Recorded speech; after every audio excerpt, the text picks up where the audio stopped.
সংসদে ভবনের দক্ষিণ প্লাজায় আসা পর্যন্ত ওনার দাফন এবং ওনার জানাজা সব কিছু পূর্ণ রাষ্ট্রীয় মর্যাদায় অনুষ্ঠিত হবে।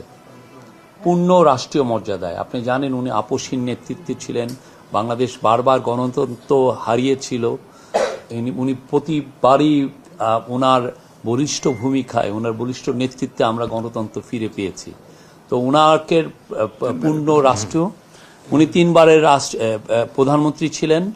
উনি শহীদ রাষ্ট্রপতি জিয়াউর রহমানের স্ত্রী ছিলেন এবং ওনার 40 বছরের একটি 45 বছরের প্রায় একটি পাবলিক সার্ভিস আছে। দেশের জন্য উনি যা করেছেন এটা অতুলনীয়। আর এই পুরো বিষয়গুলো ওনাদের সাথে আমাদের পুরো কোঅর্ডিনেশন হচ্ছে। কোঅর্ডিনেশনের জন্য স্পেসিফিক আমরা মেনটেন করছি, কমিউনিকেশন মেনটেন করা হচ্ছে।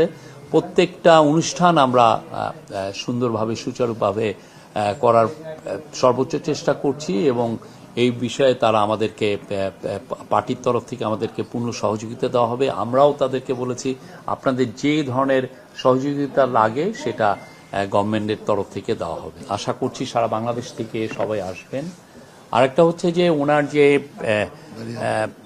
বেরিয়ালের ওইখানে অবশ্য আমরা যথেষ্ট সিলেক্টেড পিপল থাকবেন, কেননা এই পুরো জায়গাটুকু খুব কনজেস্টেড স্পেস, সবার জন্য উন্মুক্ত থাকবে না। সেই জায়গাটা সিলেক্টেড পিপল থাকবেন।